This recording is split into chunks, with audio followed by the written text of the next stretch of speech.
जय श्री कृष्ण साथियों। ओम श्री परमात्मने नमः। कृष्णं वंदे जगद्गुरुम। आप सभी साथियों का एक बार फिर से भगवत गीता की पाठ्य श्रृंखला में स्वागत है। परमपिता परमात्मा की कृपा से हम आप सभी बहुत सौभाग्यशाली हैं जो श्रीमद् भगवत गीता का सुन पा रहे हैं। हमें उनका धन्यवाद करना चाहिए। आज हम प्रश्न पत्र 3 MBG 003 कर्म संन्यास, आत्म संयम एवं ज्ञान विज्ञान के बारे में बात करेंगे। कर्म संन्यास से क्या अभिप्राय है? क्रियाशील जीवन में आध्यात्मिक दृष्टिकोण, गीता में एकात्म मानववाद, लोक व्यवहार, ज्ञान योग, मन संयम के उपाय, जीवन और अनुशासन, मानवीय और दिव्य प्रेम, कर्म संन्यास का भाव, योग की परंपराएं, गीता में राजयोग, मानसिक स्वास्थ्य, ध्यान योग का अभिप्राय, इन सब के बारे में हम बात करेंगे। ये सभी इकाइयाँ हमारे इस पाठ्यक्रम में दी हुई हैं। पहली हमारी इकाई है कर्म संन्यास का अभिप्राय। भारतीय सनातन धर्म में अद्वैत दर्शन आत्मा और परमात्मा को एक मानता है। गीता यह दावा करती है कि व्यक्ति जिस दुनिया को देखता है वह अस्थायी है। आत्मज्ञान के माध्यम से व्यक्ति अपने वास्तविक स्वरूप का अनुभव करके जीवन को बेहतर तरीके से जी सकता है। जीवन का परम लक्ष्य अनुष्ठानों या कार्यों के माध्यम से नहीं, बल्कि अपने सच्चे स्वयं के ज्ञान के माध्यम से प्राप्त होता है। लेकिन जब यह सच्चा ज्ञान हो जाता है तो व्यक्ति अपने जीवन में सभी कर्मों को अनासक्त भाव से करता है, शरीर और मन से परे है। यह ज्ञान अज्ञानता को दूर करता है और आनंद में स्वतंत्रता की स्थिति की ओर ले जाता है। योगेश्वर कृष्ण इस गीता का उपदेश द्वापर युग के अंत में दिया था। वह ऐसा समय था जब एक ही राज्य के लिए एक परिवार के सदस्य एक दूसरे के जान के दुश्मन बन जाते हैं। आने वाला समय और भी खराब होने वाला है, इस बात की पूरी निश्चितता योगेश्वर कृष्ण के सामने विद्यमान थी। इसीलिए उन्होंने इस गीता का उपदेश दिया ताकि लोग अपने जीवन को बेहतर ढंग से और प्रबंधन कर सकें। कर्म का अर्थ। कर्म शब्द का अर्थ है क्रिया या कार्य। देखा जाए तो कर्म शब्द संस्कृत के कृ धातु से निकला हुआ है। कृ का अर्थ होता है करना या निर्माण करना। साधारण रूप से व्यक्ति द्वारा मन, वचन और शरीर से जो भी कार्य किए जाते हैं वह कर्म कहलाता है। कर्म करने के लिए व्यक्ति का जीवित होना आवश्यक है, मृत व्यक्ति कर्म नहीं कर सकता है। कर्म के प्रकार होते हैं। सांसारिक कर्म, जो कर्म भौतिक जगत में भौतिक वस्तुओं के लिए किए जाते हैं उन्हें सांसारिक कर्म कहते हैं। ये सांसारिक कर्म मुख्य रूप से उन क्रियाओं को इंगित करते हैं जो जीवन की दिनचर्या, भौतिक सुखों, जिम्मेदारियों, इच्छाओं और रिश्तों से जुड़ी होती हैं। ये सांसारिक कर्म जैसे नौकरी, व्यापार, परिवार की देखभाल, भोजन करना, धन कमाना आदि हो सकता है। इसमें पारिवारिक और सामाजिक संबंध में निभाए जाने वाले कर्तव्य जैसे माता पिता, पति पत्नी, बच्चों की जिम्मेदारियों, इन सब का भी समाविष्ट होता है। इस कर्म के पीछे भौतिक इच्छाएं सम्मिलित होती हैं। भगवत गीता के अनुसार आसक्ति के साथ किए जाने वाले सांसारिक कर्म व्यक्ति को संसार के चक्र में बांध कर रखते हैं, क्योंकि इनसे बंधन, आसक्ति और इच्छाएं उत्पन्न होती हैं। धार्मिक कर्म। धार्मिक कर्म को नैतिक कर्म के रूप में भी जाना जाता है। सामान्य रूप से धार्मिक कर्म का तात्पर्य उन कृत्यों और कार्यों के रूप में जाना जाता है जिन्हें धार्मिक विश्वासों, आस्थाओं और परंपराओं के पालन में किए जाते हैं। देखा जाए तो धार्मिक कर्मों का संबंध धार्मिक ग्रंथों, गुरु शिक्षाओं के साथ साथ समाज में प्रचलित धार्मिक एवं सांस्कृतिक परंपराओं से होता है, जैसे कि नित्य मंदिर जाना, मंत्रों का उच्चारण करना, आरती करना, भजन गाना, उपवास रखना, दान देना धार्मिक कर्म माने जाते हैं। पूर्वजों द्वारा यह स्थापित मत है कि धार्मिक कर्म का उद्देश्य न केवल व्यक्ति को ईश्वर के समीप ले जाता है, बल्कि समाज में सद्भाव, नैतिकता और अनुशासन बनाए रखता है। धार्मिक कर्म करने वाला व्यक्ति निरंतर समाज में सृजन और संतुलन बिठाए रखता है। लोक संग्रह की दृष्टि से जीवन में कार्यरत रहने की भावना धर्मार्थ किया जाता है। तीसरा जो हमारा कर्म होता है वो होता है आध्यात्मिक कर्म। यह कर्म आत्मा के उत्थान के लिए किए जाने वाले होते हैं। इसके द्वारा व्यक्ति के आत्म साक्षात्कार, आत्मिक शांति और मोक्ष की प्राप्ति होती है। यह कर्म भौतिक और सांसारिक लाभों से परे होते हैं। इनका उद्देश्य आत्मा की शुद्धि, अहंकार का क्षय, जीवन की गहरी समझ को प्राप्त करना होता है।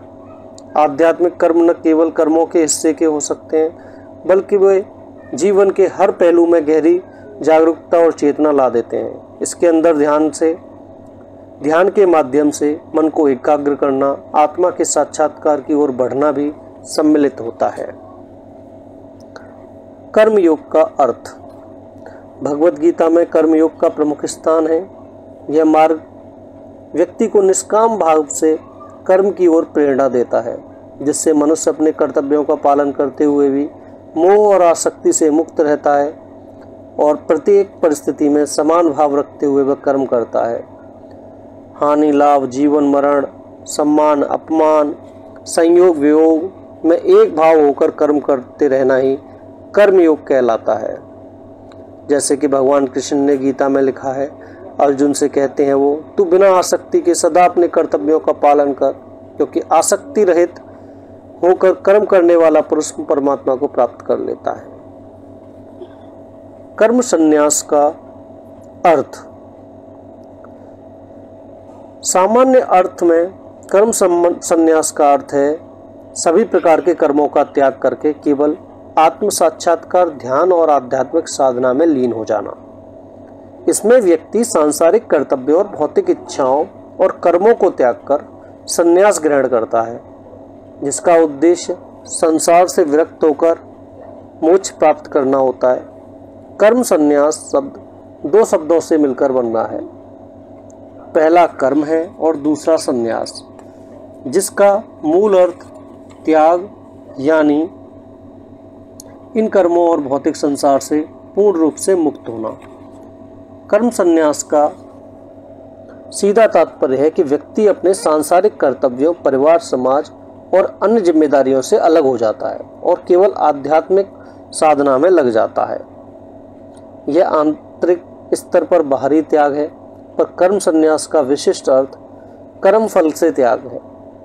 कोई भी व्यक्ति एक क्षण भी कर्म किए बिना नहीं रह सकता, इसलिए कर्म करना व्यक्ति के लिए अपरिहार्य है।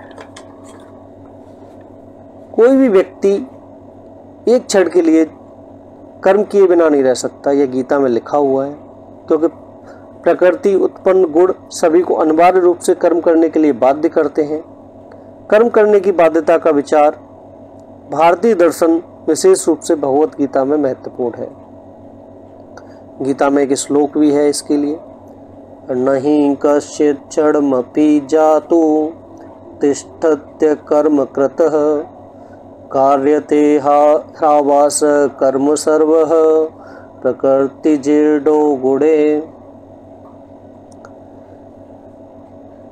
केवल कर्म का त्याग करके या निष्क्रियता से मनुष्य निष्कामता को प्राप्त नहीं कर सकता, ना ही केवल संन्यास धारण करने से मनुष्य सिद्धि प्राप्त कर सकता है। इसलिए कर्म करना आवश्यक है। कर्म का सिद्धांत कहता है कि हर कर्म का एक फल होता है। अच्छे कर्मों से शुभ परिणाम और बुरे कर्मों से अशुभ परिणाम मिलते हैं। यह कर्म का चक्र संसार में प्रत्येक व्यक्ति को बांधे रखता है। जब तक व्यक्ति कर्म करता है वह इस चक्र में बंधा रहता है और इसके माध्यम से उसे पुनर्जन्म और मृत्यु का सामना करना पड़ता है। कर्म से मुक्ति तभी संभव है जब व्यक्ति बिना फल की अपेक्षा के कर्म करता रहे, उसे फल की बिल्कुल इच्छाएं ही ना रहे, तभी उसे मुक्ति मिल सकती है कर्म से, अन्यथा उसे मुक्ति नहीं मिल सकती है। अन्यथा वो फिर से जन्म लेगा, फिर से कर्म करेगा, फिर से जन्म लेगा और फिर से कर्म करेगा। वह निष्काम कर्म के मार्ग को जीवन में अपना ले, उसी के बाद उसे मुक्ति मिल सकती है। भगवत गीता में कर्म और संन्यास का विशेष महत्व है। श्री कृष्ण अर्जुन को यह समझाते हैं कि कर्म करना आवश्यक है, लेकिन फल की आसक्ति के बिना ही कर्म करना श्रेष्ठ है। कर्म का त्याग किए बिना भी केवल फल के त्याग से मनुष्य मोक्ष प्राप्त कर सकता है। बंधन मुक्त कर्म का अर्थ है ऐसा कार्य करना जो बंधनों और बाधाओं से मुक्त हो। यह विचार विशेष रूप से योग दर्शन और भारतीय संस्कृति में महत्वपूर्ण है। इस सिद्धांत के अनुसार जब व्यक्ति अपने कर्मों को स्वच्छता, ईमानदारी और संतुलन के साथ करता है तो वह न केवल अपने लिए बल्कि समाज के लिए भी सकारात्मक योगदान देता है। इकाई 2 क्रियाशील जीवन में आध्यात्मिक दृष्टि।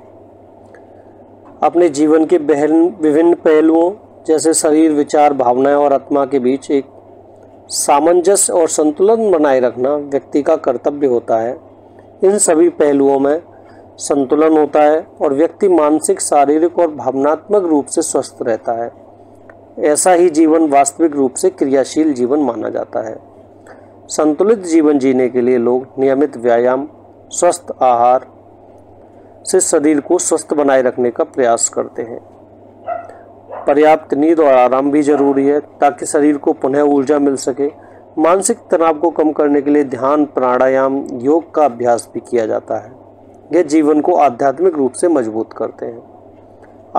आध्यात्मिक दृष्टि मानसिक स्वास्थ्य के लिए सकारात्मक सोच और आभार की भावना को विकसित करती है।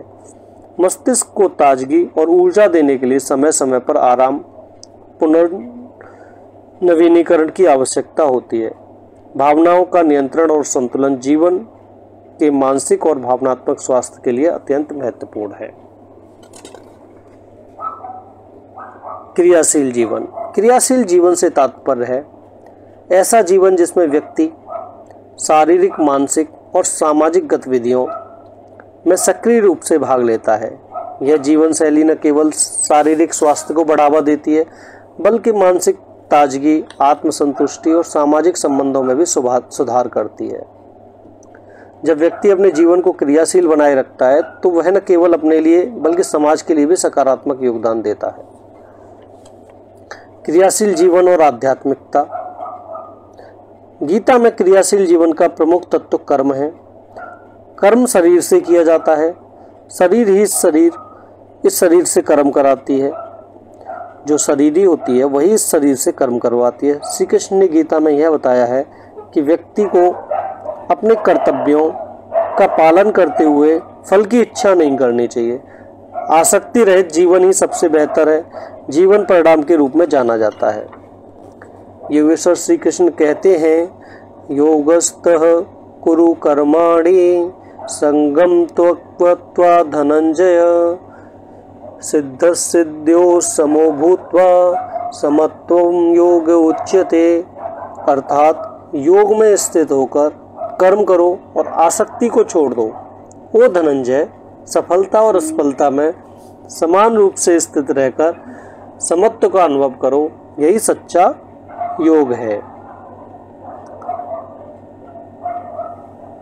सिद्धि और असिद्धि में समान रूप से स्थित रहकर जो व्यक्ति समत्व की स्थिति में रहता है वही सच्चा योगी कहलाता है। व्यक्ति को हर स्थिति में संतुलित और स्थित रहना चाहिए। सिद्धि और असिद्धि दोनों को समान रूप से स्वीकार करना ही सच्चा योग है। सिद्ध सिद्ध्योः समो भूत्वा, यानी कि सिद्धि का अर्थ है सफलता या किसी कार्य में पूर्णतया, जबकि असिद्धि का अर्थ है असफलता या अप्राप्ति। क्रियाशील जीवन में अध्यात्म एक महत्वपूर्ण पक्ष है। अध्यात्म के साथ क्रियाशील जीवन को जीना जीवन का महत्वपूर्ण आयाम है। गीता मन और भावनाओं को एक बेहतर समझ देते हुए जीवन को क्रियाशील बनाती है। अध्यात्म के माध्यम से व्यक्ति अपनी सोच, भावनाओं और संवेदनाओं को समझता है, जिससे मन शांति और आत्मज्ञान की ओर बढ़ता है। गीता में जो तीसरी इकाई है, एकात्म मानववाद, इससे प्रश्न अक्सर पूछ लिए जाते हैं। एकात्म मानववाद एक दार्शनिक विचारधारा है जिसे भारतीय चिंतक पंडित दीनदयाल उपाध्याय ने प्रस्तुत किया था। इसका मूल अर्थ है मानवता के सभी पहलुओं का एकीकृत दृष्टिकोण, जिसमें व्यक्ति, समाज और प्रकृति के बीच संतुलन और समन्वय स्थापित किया जाता है। इस विचारधारा के अनुसार मानव जीवन का उद्देश्य केवल भौतिक सुख प्राप्त करना नहीं है, बल्कि आत्मा के विकास और मानवता के प्रति अपनी जिम्मेदारियों को समझना भी है। एकात्मवाद में यह मान्यता है कि व्यक्ति का विकास समाज के लिए विकास के साथ जुड़ा हुआ है।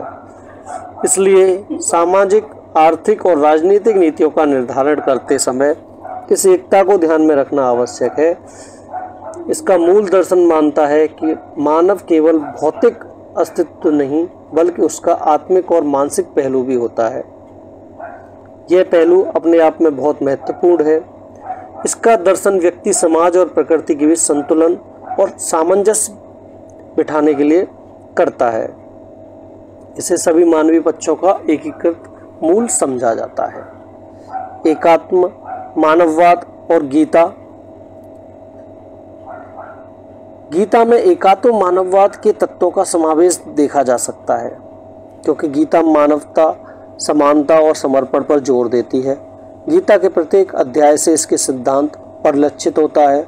गीता में जीवन के उद्देश्य में दूसरों की भलाई का महत्व दिया जाता है।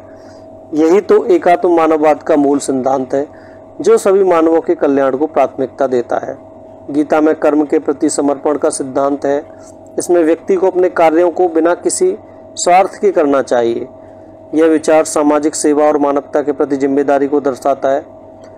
भगवान श्री कृष्ण अर्जुन से कहते हैं, कर्मण्येवाधिकारस्ते मा फलेषु कदाचन मा कर्म फल हेतु भूर्मा ते संगडो तु कर्मणि।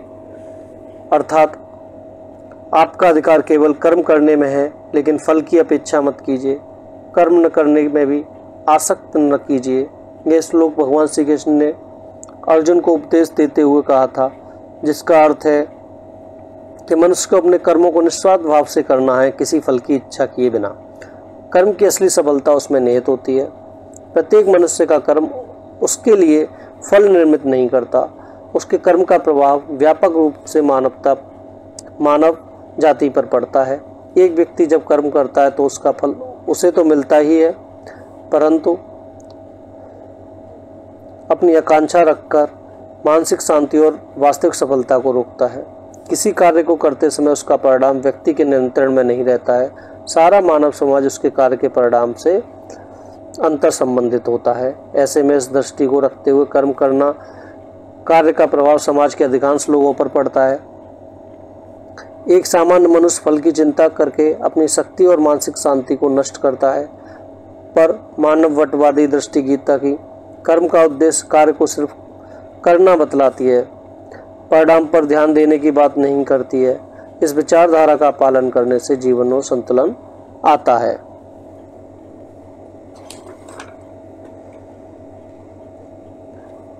योगेश्वर श्री कृष्ण अर्जुन से कहते हैं, विद्या विनय संपन्ने ब्रह्मांडे गवि हस्तिन सुनी चैव सर्पाचेषु समान बुद्धि विश्यस्यते। अर्थात जो ज्ञानी और विनम्र होते हैं वे सभी प्राणियों में समानता का अनुभव करते हैं, चाहे वह ब्राह्मण हो, गाय हो, हाथी हो, कुत्ता हो, शूद्र हो। समष्टि के सभी चर एक दूसरे से गहरे रूप में गुथे हुए हैं। सभी एक दूसरे को जिला और जी रहे हैं। मनुष्य के जीवन में, निर्माण में पशु, पक्षी, वनस्पति सब मिलकर सहयोग करते हैं। इसलिए जीवन में सभी जीवों का ध्यान रखते हुए कर्म करना आवश्यक है। ये एकात्मवाद का गूढ़ दर्शन होता है। यह दर्शन बतलाता है कि एकात्मवाद समष्टि में विशिष्ट हित को देखता है। वसुदेव कुटुंबकम संस्कृत वाक्य है, जिसका अर्थ है पूरी पृथ्वी एक परिवार है। यह विचार मानवता की एकता, सहिष्णुता और एक दूसरे के प्रति प्रेम को दर्शाता है, जो एकात्मवाद का मूल अर्थ है। इसका मूल संदेश यह है कि लोग चाहे उनकी जाति, धर्म या संस्कृति कुछ भी हो, एक ही परिवार का हिस्सा हैं और उन्हें एक दूसरे के साथ मिलकर रहना चाहिए। इस विचार का उपयोग सामाजिक और धार्मिक सद्भावना को बढ़ावा देने के लिए किया जाता है। यह सिद्धांत बताता है कि सभी व्यक्ति एक दूसरे के प्रति जिम्मेदार हैं। एकजुट होकर एक बेहतर दुनिया की दिशा में काम करें। एकात्म मानववाद संसार के सभी जीवों के बीच समानता, भाईचारे और एकता की भावना को प्रकट करता है। इस विचार का उद्देश्य यह बताना है कि संपूर्ण मानवता और जीव जगत एक ही परिवार का हिस्सा है और इसीलिए व्यक्ति को सभी प्राणियों के प्रति प्रेम, करुणा और सहानुभूति रखनी चाहिए। जाति, धर्म, रंग, राष्ट्रीयता से परे पृथ्वी पर रहने वाले लोग एक समान परिवार के सदस्य हैं।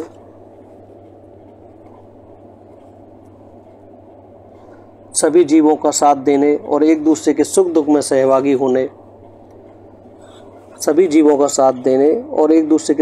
सहभागी होने का संदेश दिया जाता है।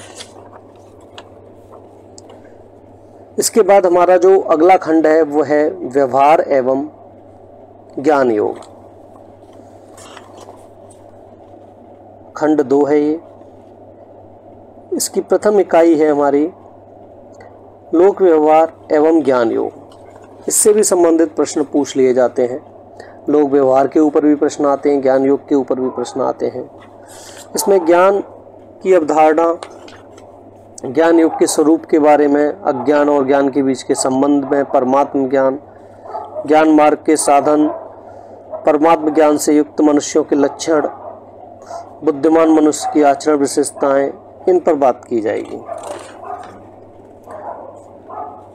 ज्ञान शब्द का अर्थ तो जानना होता है, अर्थात जीवन दर्शन में ज्ञान को अत्यंत पवित्र और क्लेशों को दूर करने वाला स्वीकार किया गया है। इसके अंतर्गत ज्ञान को जीवन में केंद्रीय स्थान देते हुए न केवल विभिन्न ज्ञान अनुशासकों का विकास हुआ, बल्कि सामान्य जीवन में ज्ञान के प्रति एक सकारात्मक दृष्टिकोण भी विकसित किया गया। इस क्रम में विभिन्न दर्शनों में मनुष्य और ईश्वर और जगत के पारस्परिक संबंध को लेकर एक अनेक सिद्धांतों का प्रतिपादन किया गया। भगवद गीता अनेक भारतीय दृष्टियों का सार और संश्लेषण प्रस्तुत करने वाला मुख्य ग्रंथ बन गया। इसमें ज्ञान योग को आत्मबोध या आत्मान्वेषण के एक प्रमुख मार्ग के रूप में प्रस्तुत किया गया। आत्मज्ञान न होने के कारण मनुष्य अनेक तरह के अवास्तविक या मिथ्या बंधनों से जकड़ जाता है। उसकी अज्ञानता का अंत ज्ञान की प्राप्ति से ही संभव है। ज्ञान के चारों ओर व्याप्त या घेरे हुए अज्ञान का आवरण व्यक्ति के मन में भ्रम या मिथ्या पैदा करता है। सांख्य की दृष्टि से देखा जाए तो ज्ञान योग की प्रस्तुत चर्चा में प्रसंग में यह है कि भगवद गीता का विवेचन मुख्यतः सांख्य दर्शन के आधार पर किया गया है। इसमें कुछ परिवर्तन किया गया था। संक्षेप में कहें तो गीता में उपलब्ध सांख्य दृष्टि की मुख्य स्थापना इस प्रकार है। पुरुष और प्रकृति दोनों ही परमात्मा के अधीन है। आत्मा अनेक और स्वतंत्र है। चेतन जीवन की पृष्ठभूमि में सतत उपस्थिति आत्मा स्थायी है। आत्मा शुद्ध, निष्क्रिय और स्वयं प्रकाशित है। वह भौतिक जगत पर निर्भर नहीं है। मनुष्य आत्मा नहीं है, लेकिन उसके पास आत्मा है, वह आत्मा हो सकता है। प्रकृति दूसरा सिद्धांत है। वह एक अविभाजित पदार्थ है जो साम्यावस्था में है। यह अव्यक्त है। जब आत्मा को यह आभास होता है कि यह प्रकृति के सभी संपर्कों से छुटकारा पा सकता है तो उसकी मुक्ति हो जाती है। जब हम आत्मा को प्रकृति से भिन्न मान लेते हैं तब हम मुक्त हो सकते हैं। दो गुणों से बनने से आते हैं। एक या अधिक गुणों के आधिक्य से आत्मा का उत्कर्ष या अपकर्ष होता है। साधन चतुष्टय। ज्ञान योग के मार्ग पर अग्रसर होने से अनेक योग्यताओं को विकसित करना होता है। इस दृष्टि से साधन चतुष्टय प्रमुख है। एक ज्ञान के साधक में निम्न प्रकार से 4 विशेषताएं होनी चाहिए: विवेकी, वैराग्य, षट संपत्ति और मुमुक्षुता। विवेक यह मनुष्य का विशेष गुण या योग्यता है। इसका अर्थात है सही गलत, भला बुरा, सानित्य अनित्य, आत्म से भिन्न आदि के बीच में अंतर करने की क्षमता। वैराग्य संसार या स्वर्ग के सुख भोग के प्रति अनासक्ति या उदासीनता। षट संपत्ति, इसके अंतर्गत निम्नलिखित 6 गुण आते हैं। सम, दम, उपरति, तितिक्षा, श्रद्धा, समाधान। सम जो होता है वो होता है मन विचारों पर इच्छाओं का नियंत्रण करना। दम का तात्पर्य होता है इंद्रियों का संयम। उपरति, इसका अर्थ है इंद्रियों के विषयों से मन को हटाना, आसक्ति, व्यसन और आकर्षणों से मुक्त हो जाना। तितिक्षा, यह सहन करने की शक्ति है, इसमें दुख सुख दोनों को सहना या सम्मिलित है। श्रद्धा, इसका आशय गुरु के वचन, वेदांत और आत्म में भरोसा और विश्वास रखना है। समाधान, मन की एकाग्रता के साथ गुरु के निर्देशों का पालन करना, मन को विषयों की ओर न भागने देना। मुमुक्षुता, अज्ञानता की स्थिति में मोक्ष की तीव्र इच्छा जागना। इस तीव्र और गहन रूप से यथार्थ ज्ञान और आत्मज्ञान पाने की इच्छा के लिए भी कहा जाता है। ज्ञान के लिए सुनना, सोचना, ध्यान ये आवश्यक चरण होते हैं। श्रवण का शाब्दिक अर्थ होता है सुनना और व्यापक रूप से यह धारणा और अवलोकन को करता है। इसके लिए आमतौर पर एक परामर्शदाता या शिक्षक गुरु द्वारा सहायता प्राप्त होती है।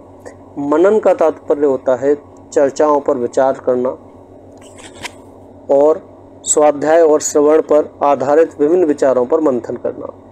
श्रवण और मनन की परिणति निधिध्यासन में होती है और एक तर्कपूर्ण संज्ञानात्मक प्रक्रिया है, जिसका तात्पर्य है ध्यानपूर्वक उपनिषद में आए हुए विभिन्न महाकाव्यों पर सतत चिंतन करना।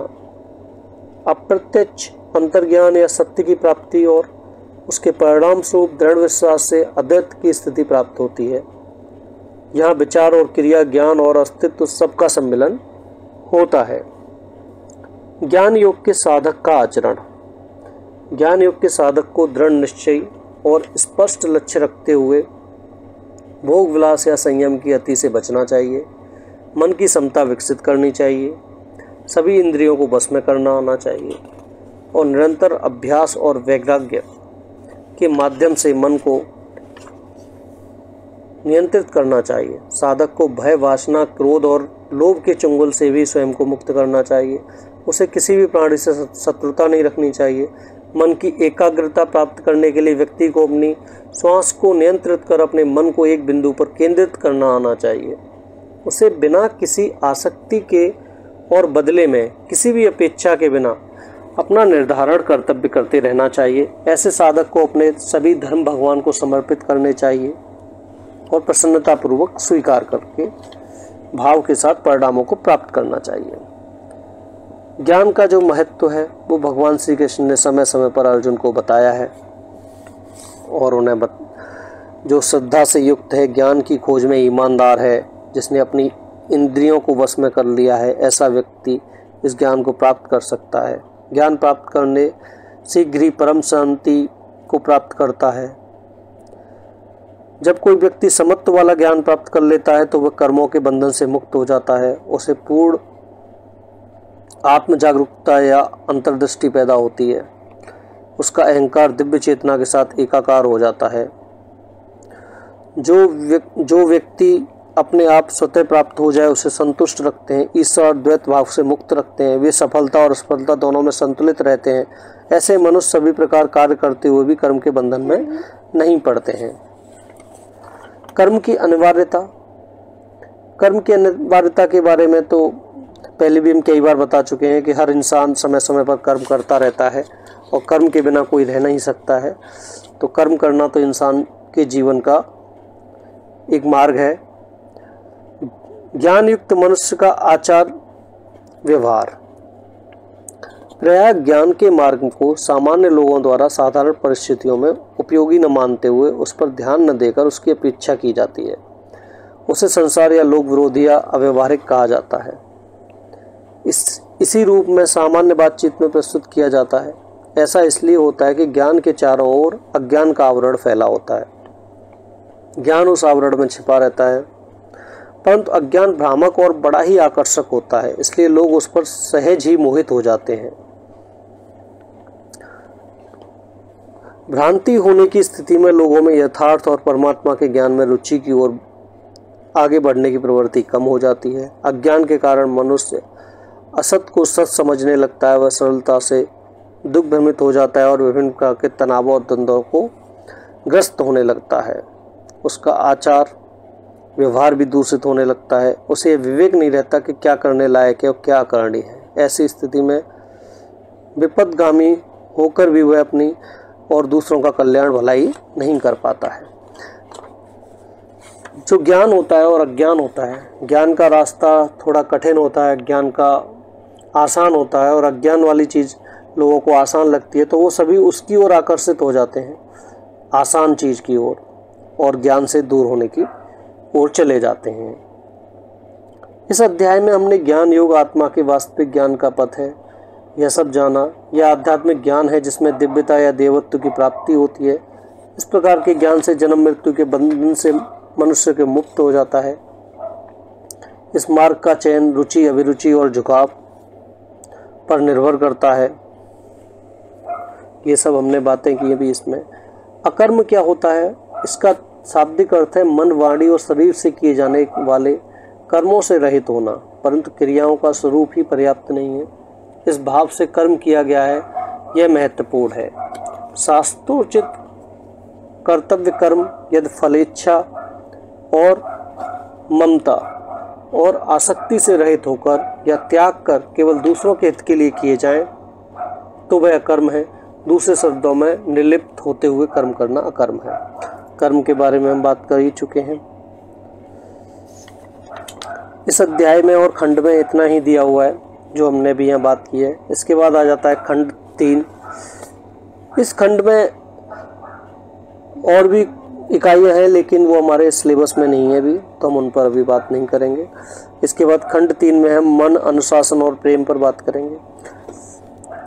साथियों, अगर आपको हमारी ये श्रृंखला पसंद आ रही है तो आपसे अनुरोध है हमारे चैनल को सब्सक्राइब करें और हमारे वीडियो को लाइक करके अधिक से अधिक मात्रा में आगे पहुंचाएं, जिससे कि हमारा हौसला अफजाई हो और हम आगे और अच्छे अच्छे वीडियो आपके लिए इस तरह से लाते रहें।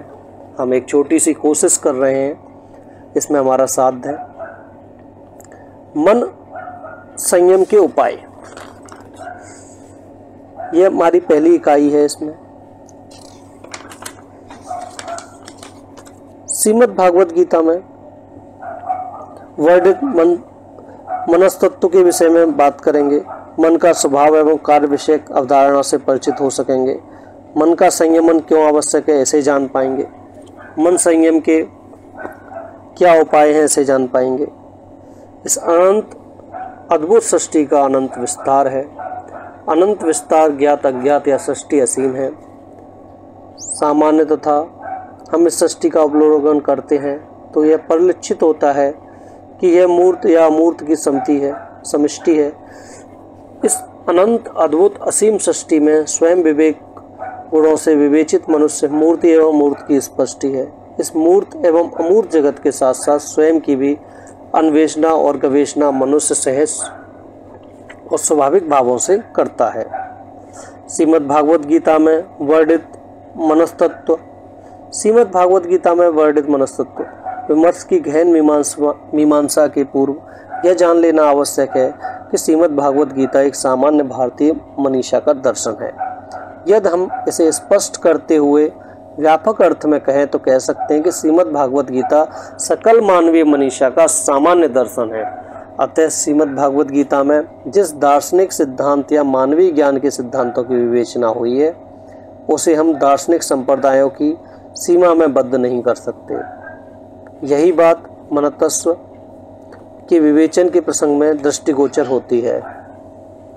श्रीमद् भागवत गीता के अनुसार इस शरीर को क्षेत्र कहा जाता है। 5 महाभूत, बुद्धि और 10 इंद्रियां, एक मन और शब्द, स्पर्श, रूप, इस गंध में 5 विषय, इच्छा, द्वेष, चेतनादि विकार क्षेत्र कहे जाते हैं। मनस्तत्व उत्कृष्ट प्रधान सत्य अहंकार से उत्पन्न है। यह अंतःकरण का भाग है। अंतःकरण की संकल्प विकल्पात्मिकता वृत्ति को मन कहा जाता है। उत्कृष्ट सत्व प्रकाश अहंकार जन्य होने से मन ज्ञान कारक है। यह ज्ञान कारक कहने का अर्थ है कि लौकिक ज्ञान का कारक, न कि दिव्य ज्ञान का कारक। यह लौकिक ज्ञान जो इंद्रिय, मन एवं बुद्धि बौद्धिक ज्ञान की प्रतिक्रिया है, में मन कारण रूप रहता है। हमारे एकल लौकिक ज्ञान की दिव्य ज्ञान के प्रति उपयोगिता उस दिव्य ज्ञान के उपकार के रूप में अर्थात सहायक के रूप में है। मन का स्वभाव एवं कार्य। अंतःकरण की संकल्प की विकल्पात्मकता वृत्ति को मन कहा जाता है। मन उभयेंद्रिय है जो ज्ञान होने के विषय में करण रूप में होती है। किसी भी प्रकार के लौकिक ज्ञान के विषय में सामान्य परंपरा यह है कि विषय इंद्रियों के साथ जुड़ते हैं, इंद्रियां मन के साथ तथा मन बुद्धि के साथ जुड़ता है। विमर्शात्मक मन ज्ञान के प्रति करण रूप होता है। हमारी सकल मनोवृत्तियां में कामनाओं की इच्छा का प्राधान्य होता है। इंद्रियों के विषयोन्मुखी होने में करण रूप में ही मन होता है। मन जिस इंद्रिय के साथ जुड़ता है वही इंद्रिय उस विषय की ओर गमन करती है। सामान्यतः व्यक्तियों को यह कहते हुए सुन सकते हैं कि मेरा मन दूसरी जगह था, अतः मैंने यही देखा, मेरा मन दूसरी जगह था अतः मैंने नहीं सुन सका। इससे यह प्रतीत होता है कि सामान्य व्यक्ति मन से ही देखता है और मन से ही सुनता है। गीता में लिखा गया है, वृद्धादारण्य को परिषद में कहा गया है कि अनियंत्रित मना अभूवम नादर्श मनयंत्रा अभूवम नाश्रोस मिति मानसा हो पश्यति मनसा सृणोति। उपयुक्त विवेचन से यह स्पष्ट है कि संकल्प, विकल्प, विमर्शात्मक मन विषय जन लौकिक ज्ञान का कारण है। मन के संयम की आवश्यकता।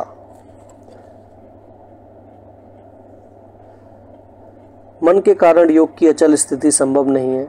यह विषयासक्त मन आत्मा के बंधन का हेतु है। जब यही मन विवेकी भाव को प्राप्त होकर वैराग्यवान हो जाता है तो यह मुक्ति की हेतु बनता है। इस प्रकार यह मन नहीं बंधन एवं मुक्ति का हेतु है। अब प्रश्न यह है कि जब मन विषयों में सत्वत्व की बुद्धि से युक्त रहता है, अर्थात हम न विषयों की सत्यता को स्वीकार करते हैं जब तक हम विषयों में रमण करता रहता है। ये समस्त शब्द स्पर्श, रूप, रस, गंध, स्वरूप, विषय अनंत व विकारी हैं।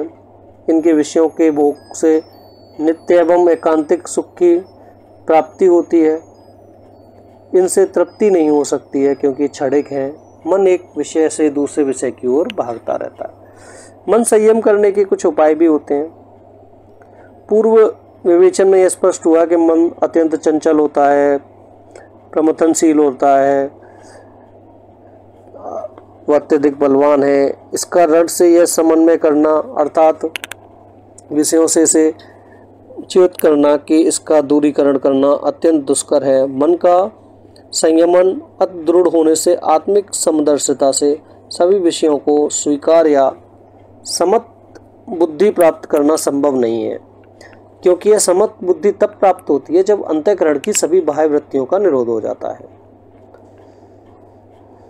चित्तलय विक्षेप शून्य हो जाता है तथा एक परामार्थ कूटस्थ आत्मा में अद्वैत रूप में उपस्थित हो जाता है। अतः ऐसी समत बुद्धि प्राप्त करने हेतु मन को आत्म बुद्धियों में स्थिर रखना अनिवार्य है। इसे मन को स्थिर तथा आत्म बुद्धि में स्थिर कैसे किया जाए, मन को संयमित करने का क्या उपाय है, यह विषय भागवत गीता में अर्जुन ने निसंदेह मन चंचल है और कठिनता से विषय में होने वाला है। इसमें निरंतर सतत अभ्यास और वैराग्य के द्वारा इसमें वश में किया जा सकता है। असंशयम महाबाहो मनो दुर्निगम चलम अभ्यासेंत कौन्तेय वैराग्येण च गृह्यते। वैराग्य का अर्थ है कि आयस्मिक अर्थात तिपारलौकिक सभी भोग पदार्थों का दोष युक्त समझते हुए अर्थात तो बंधनकारी समझते हुए इसके प्रति जो वितृष्णता है उसे वैराग्य कहते हैं। वैराग्य के द्वारा अंतःकरण की वृत्तियों की और शास्त्रिक विषयों की ओर सहज भाव से गमन है उसे निरुद्ध किया जाता है, अर्थात तो मन को सहज रूप से उसके विमुख किया जाता है। मन संयम का फल। मन संयम के उपाय की विवेचना से यह स्पष्ट हुआ कि अभ्यास एवं वैराग्य के द्वारा मन को शब्द, स्पर्श, रूप, रस एवं गंध विषयों से निरुद्ध किया जाता है। मन को इन विषय की इंद्रियों को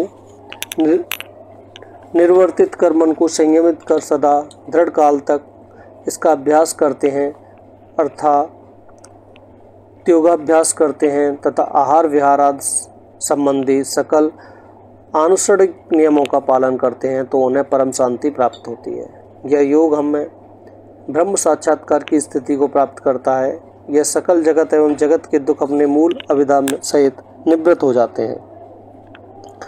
जब हम मन को इंद्रिय कामनाओं से शून्य कर देते हैं तथा मन को बाह्य विषयों से प्रत्याहत कर लेते हैं तथा यत चितात्मा होकर सतत अभ्यास करते हैं तो इसके मन आत्मा में ही शांत हो जाता है। यह शांत हो गया होने का अर्थ है त्रिगुणात्मक मनकार जो गुण शांत तक हो गया है, अर्थात जो विक्षेप शून्य हो गया है, जो मोहाद रूप से दोष से रहित हो गया है। इस प्रकार लय शून्य हुए अधमार्ग दोषों से रहित होकर सच्चिदानंदन ब्रह्मा के साथ एकात्म भाव हुए उस योगी को उत्तम आनंद की प्रवृत्ति होती है। मन के बारे में इसमें यही लिखा गया है। इसके बाद हमारी जो अगली इकाई है वो है कर्म संन्यास का भाव। इस इकाई में अनुशासन और दिव्य प्रेम के बारे में भी है, वह इसमें दिया हुआ नहीं है। हम देखते हैं कहीं और से उन टॉपिक को कवर करेंगे आपके लिए। तो कर्म संन्यास का भाव। कर्म संन्यास, संन्यास कर्मयोग, इसके लिए अर्जुन उवाच में कर्म संन्यास के तात्पर्य से संबंधित अर्जुन ने कहा है, संन्यासम कर्मणामं कृष्ण पुनर्योगम च संसति यच्छेत योरेकम तन्मे ब्रूहि सुनिश्चितम। हे कृष्ण, कर्मणाम संन्यासम पुनः योगम च संसति एत्यो यत एकम श्रेय तत् में सुनिश्चितम ब्रूहि। भाव, अर्जुन ने कहा, हे श्री कृष्ण, आप कर्मों के संन्यास का और फिर योग अर्थात कर्म योग का वर्णन करते हैं, यानी प्रशंसा करते हैं। इसलिए इन दोनों में से कर्म संन्यास और कर्म योग एक जो मेरे लिए अधिक श्रेयस्कर हो उसे ही मुझे कहिए। तो भगवान श्री कृष्ण ने कहा, संन्यासः कर्म योगश्च निःश्रेयसक वारुभो तयुस्त कर्म संन्यासात्क कर्मयोगो विशिष्यते। श्री कृष्ण ने कहा, संन्यास, कर्म संन्यास और कर्मयोग ये दोनों ही मार्ग मोक्षदायक हैं, परंतु उन दोनों में ही कर्म संन्यास की अपेक्षा कर्मयोग अधिक प्रशस्त और श्रेष्ठ है। संन्यास और कर्मयोग इन दोनों के बाह्य रूप भिन्न होने पर भी उनके अंतरंग एक जैसे होते हैं होने से उनमें फल की दृष्टि से भेद नहीं है। अब यह बताते हैं, ज्ञेयं स नित्य सन्यासी यो न दृष्टि न कांचिते निर्दिन्दो हि महाबाहो सुखम बंधा प्रमुच्यते। हे अर्जुन, जो पुरुष न किसी से द्वेष करता है न किसी की आकांक्षा ही करता है उसे नित्य सन्यासी समझना चाहिए, क्योंकि राग द्वेष द्वंद्वों से रहित पुरुष कर्म बंधन से अनायास ही मुक्त हो जाता है। सन्यासी और कर्मयोगी इन दोनों ही राग द्वेषों का निर्मूलन करना समान रूप से आवश्यक होता है, अर्थात जिस प्रकार सन्यास मार्गी पुरुष को अपना अंतःकरण विषय वासना से रहित और शांत रखना होता है, वैसे ही स्थित प्रज्ञ कर्मयोगी को भी अपना अंतःकरण विषय वासना से रहित और शांत रखना आवश्यक होता है। इससे ज्ञात होता है कि कर्म सन्यासी और कर्मयोगी दोनों को ही अपना अंतःकरण शुद्ध रखना होता है। अतः केवल बाह्य स्वरूप के भेद से मोक्ष फल के विषय में भेद मानने का कोई कारण नहीं है। वस्तुतः जिसने काम क्रोध को अपने मन में आश्रय नहीं दिया हो वही यथार्थ सन्यासी है, केवल कर्म का त्याग करने वाला नहीं है। कर्मयोगी का स्वरूप। कर्मयोगी के स्वरूप के बारे में कहा गया है, योग युक्तो विशुद्धात्मा विजितात्मा जितेंद्रियः सर्वभूतात्म भूतात्मा कुर्वन्नपि न लिप्यते। जो कर्मयोग से युक्त है, जिसकी बुद्धि पवित्र हुई है, जिसने अपने मन को वश में कर लिया है, जिसने इंद्रियों पर विजय प्राप्त कर ली है, अर्थात जिसने इंद्रियों को वश में कर लिया है और संपूर्ण प्राणियों के आत्मत्व से जिसके आत्मा का ऐक्य हो चुका है, ऐसा कर्म करता हुआ भी लिप्त नहीं होता है। जब कर्मयोगी को साधकता में कर्म बंधकारक नहीं होते, तब वे सिद्धावस्था में भी बंधक कैसे होंगे। अध्याय 2 के श्लोक 45 के पांचों अंशों को या भिन्न भिन्न शब्दों द्वारा प्रदर्शित किया गया है। वो इस प्रकार है, योगयुक्त अर्थात नित्य सत्वस्थ, विश्वस्तात्मा अर्थात निस्त्रिज्ञ, विजितात्मा अर्थात निर्गुक्षेम, जितेंद्रिय अर्थात निर्द्वंद और सर्वभूतात्मा अर्थात आत्मवान।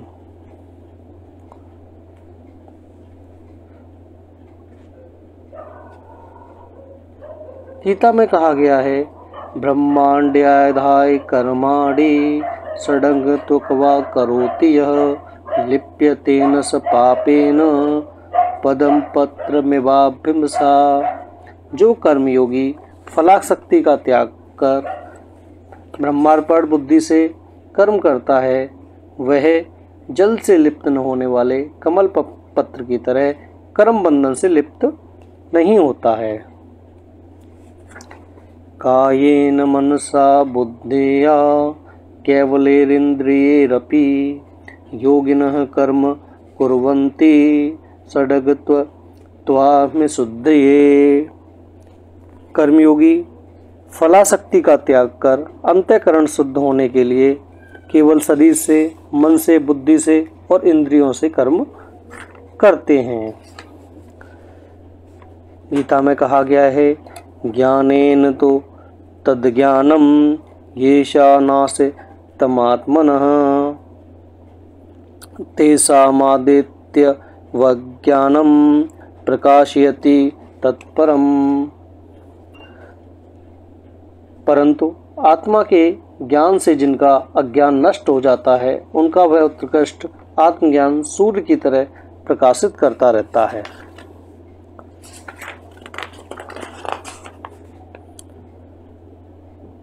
विद्या विनय संपन्ने ब्राह्मणे गविहस्तिनः सुनी चैव स्वपाके च पंडिताः समर्दिष्णः। पंडित अर्थात बुद्धियुक्त पुरुष विद्या और विनय से संपन्न ब्राह्मण के विषय में, गाय के विषय में, हाथी के विषय में, कुत्ते के विषय में और उसी प्रकार चांडाल के विषय में भी समदर्शी होते हैं। संन्यास मार्गी पुरुष को अपना अंतःकरण विषय वासना से रहित और शांत रखना चाहिए। वैसे ही स्थित प्रज्ञ कर्मयोगी को भी अपना अंतःकरण विषय वासना से रहित और शांत रखना आवश्यक है। इससे ज्ञात होता है कि सन्यासी और कर्मयोगी दोनों को ही अपना अंतःकरण शुद्ध रखना होता है। अतः केवल उनके बाह्य स्वरूप में भेद से मोक्ष फल के विषय में भेद मानने का कोई कारण नहीं है। वस्तुतः जिसने काम क्रोध को अपने मन में आश्रय नहीं दिया हो वही यथार्थ में सन्यासी है, केवल कर्म का त्याग करने वाला नहीं। गीताकार कर्म फल त्याग करने का उपदेश अवश्य देते हैं, किंतु उसका संबंध मोक्ष रूप के फल से नहीं है। उसे प्राप्त करने के लिए मानव को सदा प्रयत्नशील रहना चाहिए। संन्यास निष्ठा में भी ज्ञान प्राप्ति होने के पूर्व चित्त शुद्धि के लिए कर्मयोग की आवश्यकता होती है। ज्ञान प्राप्ति होने के अनंतर साक्षात्कार होने तक के मध्यवर्ती काल को परिपाक काल कहा जाता है। यह काल निश्चित न होकर साधक की पात्रता के अनुसार कम अधिक होता है। संन्यास मार्गियों के अनुसार ज्ञान का परिपाक होने के लिए कर्म संन्यास आवश्यक है। अगला खंड है हमारा योग साधना। योग साधना के बारे में जीवन में अभ्यास एवं वैराग्य, योग की परंपरा और गीता में राजयोग। व्यवहारिक जीवन में योग, परक दृष्टिकोण, ये सब बताया गया है। जीवन में अभ्यास एवं वैराग्य, इसमें योग सूत्र में अभ्यास और वैराग्य का स्वरूप, योग सूत्र के आलोक में वैराग्य के सिद्धांत, मानव जीवन के प्रबंधन में अभ्यास और वैराग्य के महत्व।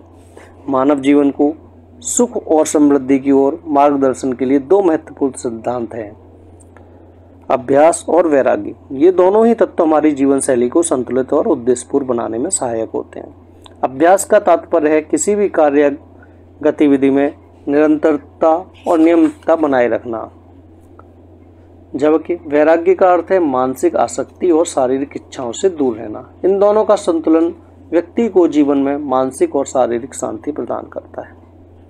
योग सूत्र में अभ्यास एवं वैराग्य का जो स्वरूप है, योग सूत्र महर्षि पतंजलि के द्वारा रचित योग दर्शन एवं अभ्यास का प्रथम सुव्यवस्थित ग्रंथ है। इसका प्रमुख प्रतिपाद्य विषय अष्टयोग है। अभ्यास और वैराग्य का इस ग्रंथ में सुव्यवस्थित स्वरूप मिलता है। अभ्यास वैराग्याभ्याम तन्निरोधः, यह सूत्र यह बतलाता है कि चित्तवृत्तियों का निरोध रोग, अभ्यास और वैराग्य के द्वारा किया जा सकता है। चित्तवृत्तियाँ हमारे मन की गतिविधियाँ हैं जो ध्यान की अवस्था में रुकती हैं। अभ्यास और वैराग्य के माध्यम से चित्तवृत्तियों को नियंत्रित किया जा सकता है। चित्त को नदी के रूप में समझ सकते हैं जो दोनों दिशाओं में बहती है। एक दिशा में वह कल्याण की ओर बहती है और दूसरी दिशा में पाप की ओर। जब चित्त का प्रवाह विवेक के अनुसार होता है तो वह मोक्ष की ओर ले जाता है, और जब यह अविवेक की ओर बहता है तो सांसारिक विषयों की ओर ले जाता है। इस नदी को सही दिशा में मोड़ने के लिए अभ्यास और वैराग्य की आवश्यकता होती है। अभ्यास से विवेक के मार्ग को चुना जाता है और वैराग्य से सांसारिक विषयों से मोह को कम किया जाता है। श्रीमद् भागवत गीता में अभ्यास और वैराग्य का स्वरूप। श्रीमद् भागवत गीता में जैसे भगवान श्री कृष्ण ने अर्जुन को युद्ध भूमि का उपदेश दिया था, भारतीय दर्शन का एक महत्वपूर्ण ग्रंथ है। गीता में भगवान श्री कृष्ण ने जीवन के प्रत्येक पहलू पर गहन शिक्षाएं दी हैं, जिनसे अभ्यास और वैराग्य के विशेष रूप पर प्रकाश डाला है। भगवान श्री कृष्ण ने गीता के 6 अध्याय में अभ्यास और वैराग्य के महत्व को स्पष्ट किया है। ये दोनों ही तत्व व्यक्ति के आत्मज्ञान और शांति की प्राप्ति की दिशा में मार्गदर्शन करते हैं। अभ्यास का मतलब है नियमित प्रकाश और आत्मसंयम, जबकि वैराग्य का अर्थ है सांसारिक वस्तुओं और इच्छाओं से विरक्ति करना। गीता के श्लोकों में इन दोनों तत्वों का महत्व स्पष्ट रूप से वर्णित किया गया है। भगवान श्री कृष्ण ने गीता में अर्जुन को इन दोनों गुणों का पालन करने के लिए प्रेरित किया है। अभ्यास और वैराग्य को एक साथ अपनाने से व्यक्ति अपने जीवन के उद्देश्य को समझ सकता है और मोक्ष को प्राप्त कर सकता है। वैराग्य की परिभाषा एवं प्रकार एवं विधियाँ। वैराग्य 2 प्रकार का होता है, अपर वैराग्य और पर वैराग्य। अपर वैराग्य, वैराग्य का मतलब है विषयों के प्रति तृष्णा मोह न होना। जब व्यक्ति को न तो भौतिक और न ही आध्यात्मिक विषयों में कोई आकर्षण या तृष्णा रहती है तो वह अवस्था वैराग्य कहलाती है। अपर वैराग्य के चरण। अपर वैराग्य में यतमान, व्यतिरेकक, एकेंद्रिय, वशीकार, परवैराग्य, ये सब चरण होते हैं। यतमान में हम देखते हैं कि हमारे विचारों की गुणवत्ता और सामग्री से कैसे अनावश्यक दुख उत्पन्न होता है। व्यतिरेकक से हम समझते हैं कि हमारे पसंद और नापसंद मानसिक संतुलन, असंतुलन और सोच के कारण होते हैं। एकेंद्रिय वह अवस्था होती है जब हमारे 5 इंद्रियां पूरी तरह से मन के नियंत्रण में होती हैं। वशीकार, वशीकार में इंद्रियों और मन को पूरी तरह से नियंत्रित किया जाता है। परावैराग्य। जब व्यक्ति आत्मा का साक्षात्कार होता है तब वह गुणों सत्व, रजस और तमस तथा उनके प्रभावों से तृष्णा मुक्त हो जाता है।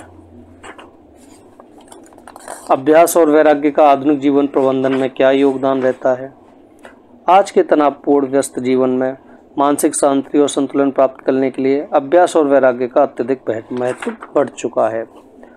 योगा वशिष्ठ में अभ्यास वैराग्य का जो स्वरूप है, योगा वशिष्ठ वेदांत दर्शन के महत्वपूर्ण ग्रंथों में से एक है, जिसमें भगवान राम महर्षि वशिष्ठ के संवादों के माध्यम से जीवन, ब्रह्मा, आत्मा का योग भी गहरी बातें विस्तार से समझाई गई हैं। इस ग्रंथ में महर्षि वशिष्ठ ने राम को जीवन के रहस्यों को समझाने और ज्ञान प्राप्ति के लिए विशिष्ट मार्गों को दर्शाने के लिए ज्ञान सत्व भूमिका का उल्लेख किया है। योग वशिष्ठ के अनुसार ये 7 अवस्थाएं एक साधक को उनके लक्ष्य की ओर ले जाती हैं, जैसे शुभेच्छा, विचारणा, तनुमानसा, सप्तावत्ति, असंकति, पदार्थाभाविनी और त्रियगा। शुभेच्छा यह पहला चरण होता है, जिसमें व्यक्ति संसार की असारता को समझता है और सांसारिक सुख सुविधाओं से विरक्त हो जाता है। विचारणा, इससे आदमी विचार की ओर बढ़ता है। तनुमानसा, तीसरी अवस्था में वैराग्य का महत्व होता है। इससे साधक अपने सांसारिक इच्छाओं, भौतिक संपत्तियों से पूरी तरह से मुक्त हो जाता है। सत्वावत्ति में साधक अपने मार्ग को स्पष्ट करने के लिए योग्य गुरु और संतों के साथ संपर्क करता है। असंशक्ति, इस अवस्था में साधक को अपने उद्देश्य में अडिग निष्ठा और दृढ़ संकल्प होता है। नंबर 6 पर आती है पदार्थाभाविनी। इस अवस्था में साधक को आत्मज्ञान का अनुभव हो जाता है। वह ब्रह्मा के साक्षात की ओर बढ़ता है और उसके भीतर गहरी शांति और ज्ञान की अनुभूति होती है। 7वीं होती है तुर्यगा या तुर्या। अंतिम अवस्था में साधक निर्विकल्प समाधि की स्थिति में पहुंचता है। इस अवस्था में वह संसार और आत्मा के भेद को समाप्त कर देता है। साथियों, योग और साधना से संबंधित परीक्षा में कम से कम 2 प्रश्न पूछे जाएंगे, जिसमें खंड 4 की जो इकाई है इसमें से कहीं न कहीं 2 प्रश्न अवश्य आएंगे।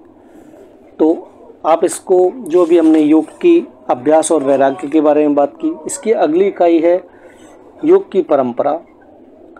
तो कहीं ना कहीं से घुमा फिरा करके क्वेश्चन पूछे जा सकते हैं। तो आप ये जो अभी हमने इस खंड का बारे में बात की है, इसे आप एक बार अच्छे से ध्यान से सुन लें, जिससे कि आप कोई भी प्रश्न कहीं से भी घुमा फिरा करके आता है तो आप उसके बारे में लिख सकते हैं।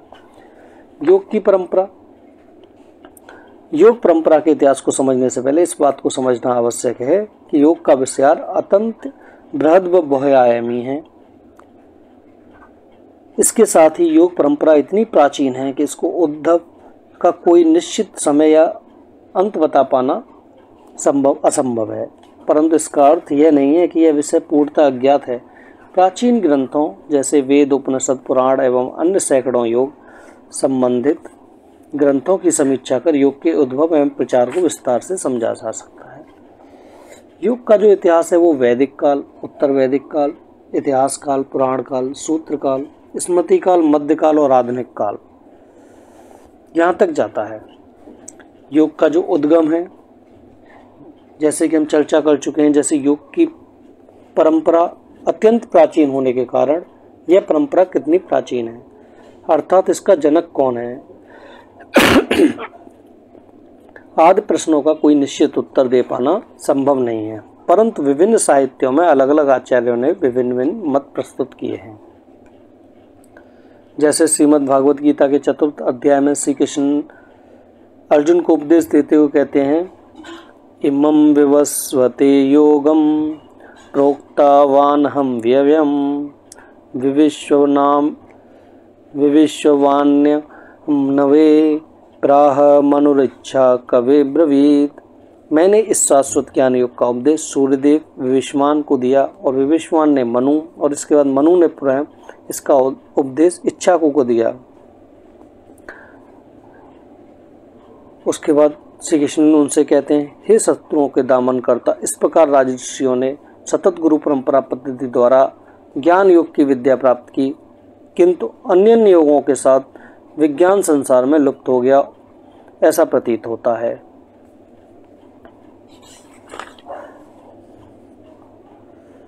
योग के बारे में जहाँ हिरण्यगर्भ सूत्रक में कहा गया है, हिरण्यगर्भम संवर्तताग्रे भूतस्य जातः पतिरेक आसीत, अर्थात हिरण्यगर्भ से ही सबसे पहले सृष्टि का निर्माण हुआ, उसी ने पृथ्वी स्वर्ग आदि सभी को धारण किया।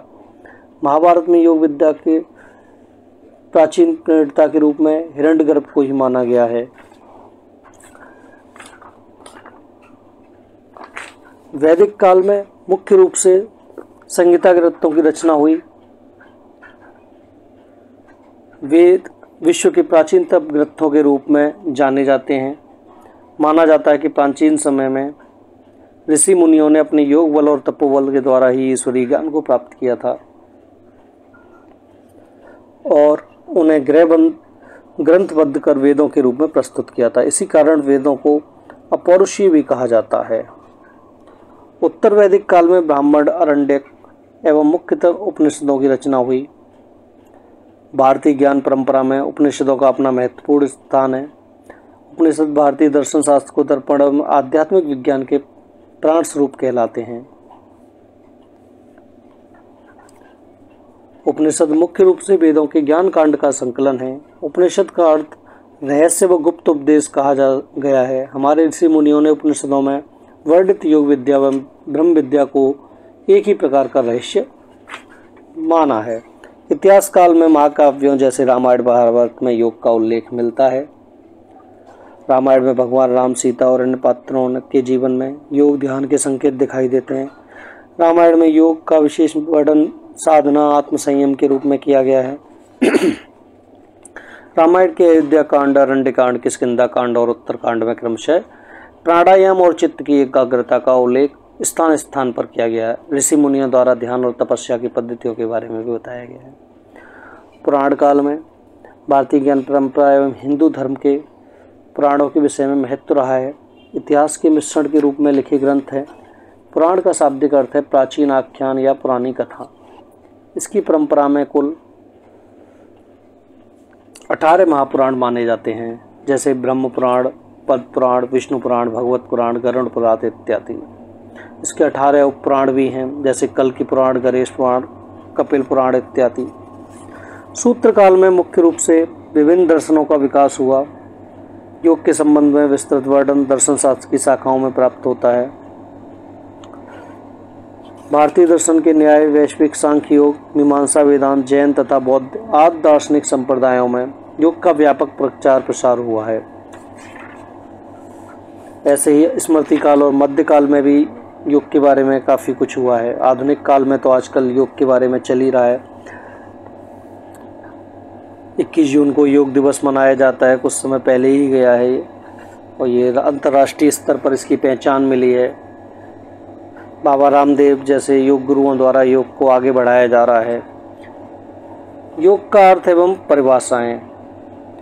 योग शब्द का अर्थ, योग के नाम से तो आप परिचित होंगे ही। वर्तमान में योग का दार्शनिक एवं प्रायोगिक पक्ष दोनों ही सुप्रसिद्ध हैं। महर्षि पढ़नी के अनुसार योग की व्युत्पत्ति 3 धातुओं से अलग अलग अर्थों में की गई थी। योग शब्द युज समाधो, आत्मनेपदी, द्वादिगणीय धातु युजिर योगे, चुरादिगढ़ में युज संयमने, रुदादिगढ़ धातु से निष्पन्न होता है, जिसका अर्थ क्रमशः समाधि अर्थात चित्त वृत्तियों का निरोध, जोड़ना, मिलना और नियमन होता है। योग की परिभाषाएं। भगवत गीता के अनुसार योगस्तः कुरु कर्माणि संदगम त्वक्त्वा धनंजय सिद्ध सिद्धयो समो भूत्वा समत्वम योग उच्यते। सफलता और असफलता की आसक्ति को त्याग कर दृढ़ता से अपने कर्तव्य का पालन करना, यही संभाग योग कहलाता है। इसी के साथ योग को कर्म से जोड़ते हुए इसे कर्म योग का अभिमान बताने वाला, अभिधान करने वाला माना गया है। योग की विभिन्न परंपराएं हैं। वर्तमान में योग की अनेक पद्धतियाँ प्रचलित हैं, सभी पद्धतियों के मूल में एक ही भाव अंतर्निहित है कि आत्मकल्याण और परम लक्ष्य को प्राप्त करना। इस संसार में प्रचलित मत मंतांतरों व दार्शनिक संप्रदायों में विभिन्नता होने के कारण सबने अपने अलग अलग मार्ग चुन लिए हैं तथा प्रकारांतर में एक समाज उस साधना पद्धति के लिए तैयार कर दिया गया है। एक सर्वविदित है कि इस संसार में सबकी रुचि एक जैसी नहीं होती है, अतः जो व्यक्ति या साधक जिस साधना पद्धति को सरलता से ग्रहण कर सके वही अपनाना उचित होगा। यही विचार योग की विभिन्न पद्धतियों के मूल में प्रतीत होता है। योग की जो परंपराएं हैं वो हैं राजयोग, भक्ति योग, हठ योग, ज्ञान योग, मंत्र योग, कर्म योग और लय योग। योग की परंपराओं के बारे में सवाल आता है और गीता में राजयोग के बारे में भी एक प्रश्न आता है, तो हम राजयोग को एक बार अच्छे से डिस्कस करते हैं। राजयोग समस्त योग में सर्वश्रेष्ठ माना जाता है। राजयोग में सभी नियमों का सांगोपांग वर्णन प्राप्त होता है। महर्षि पतंजलि द्वारा रचित अष्टांग योग का वर्णन राजयोग के अंतर्गत ही माना जाता है। राजयोग का विषय चित्तवृत्तियों का निरोध कर दुष्टा को उसके वास्तविक स्वरूप में स्थित करना है। महर्षि पतंजलि के अनुसार समाहित चित्त वालों के लिए अभ्यास और वैराग्य तथा विक्षिप्त चित्त वालों के लिए क्रिया योग के सहयोग से आत्म साक्षात्कार किया जा सकता है। इन साधनों का उपयोग करके साधक के समस्त क्लेशों का नाश होता है। चित्त के प्रयत्न तथा संयमित होने से ज्ञान का प्रकाश फैलता है। योग के 8 अंगों में प्रथम 5 बहिरंग यथा यम, नियम, आसन, प्राणायाम, प्रत्याहार तथा अन्य 3 अंतरंग में धारणा, ध्यान एवं समाधि आते हैं। यानी यम, नियम, आसन, प्राणायाम, प्रत्याहार और धारणा, ध्यान एवं समाधि, ये 8 अंग हैं। प्रथम 5 अंग साधक को साध्य की ओर जाने के लिए होते हैं और अंतिम 3 अंग जो हैं वो समाधि प्राप्त करने में सहयोग करते हैं। इसी प्रकार एक योग होता है हठ योग। हठ योगिक ग्रंथों में हठ योग को प्राण निरोध साधना पद्धति के रूप में अंगीकार किया गया है। इसके तद्रूप अनेक प्रकार से हठ योग शब्द की व्युत्पत्ति मानी गई है। एक मत के अनुसार हर सूर्य का प्रतीक है और ठ चंद्र का, अर्थात सूर्य और चंद्र का योग ही हठ योग है। ये सूर्य वस्तुतः मानव शरीर में विद्यमान नाड़ियों के भी प्रतीक हैं। इन्हें क्रमशः पिंगला यानी सूर्य नाड़ी एवं इड़ा यानी चंद्र नाड़ी कहा जाता है। परस्पर 2 विपरीत धर्म वाले तत्वों के संकेत के रूप में भी ह और ठ का प्रयोग देखने को मिलता है, यथा प्राण और अपान, पित्त और कफ, ग्रीष्म और शीत, दिन और रात, शिव और शक्ति आदि।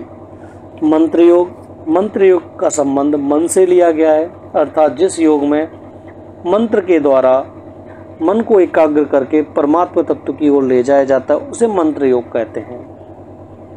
मंत्र का सामान्य अर्थ है मननात् त्रायते इति मंत्रम, मन को त्राण करने वाला या मन को एकाग्र करने वाला मंत्र योग है।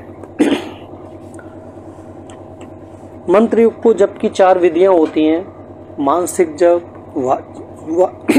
वाचिक जप, उपांशु जप और अपजा जप। मानसिक जप में बिना किसी क्रिया के मन में ही जाप किया जाता है। वाचिक में मंत्र को धीमे स्वर में उच्चारण किया जाता है।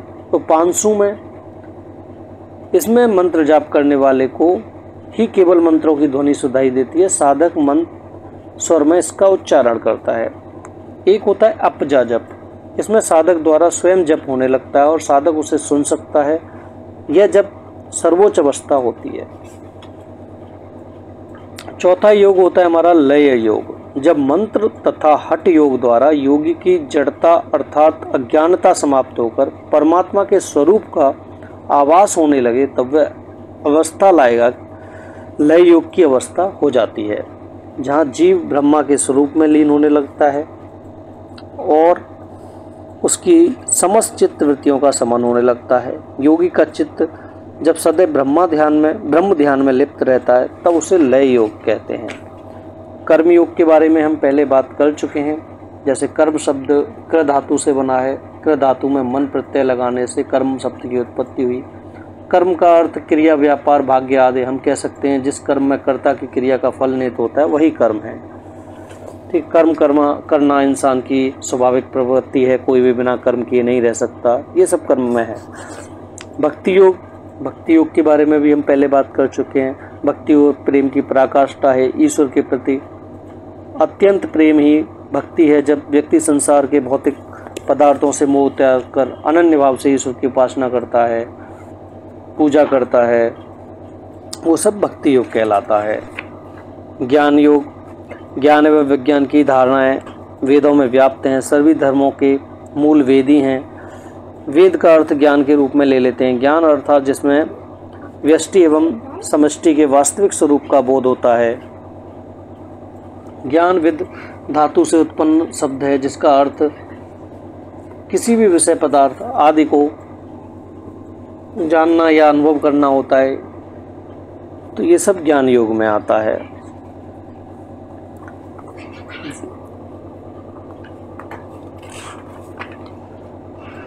इसके बाद आता है साथियों खंड 5, जिसमें मानसिक स्वास्थ्य प्रबंधन में गीता की भूमिका, ध्यान योग का अभिप्राय, ये सब होता है।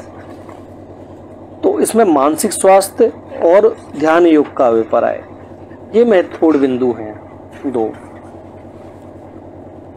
तो मानसिक स्वास्थ्य के बारे में बात करते हैं तो इस इकाई में सर्वांगीण स्वास्थ्य का तात्पर्य, सामाजिक स्वास्थ्य का निरूपण, मानसिक स्वास्थ्य की प्रकृति, मानसिक स्वास्थ्य और मानसिक आरोग्य में क्या अंतर होते हैं, यह सब है।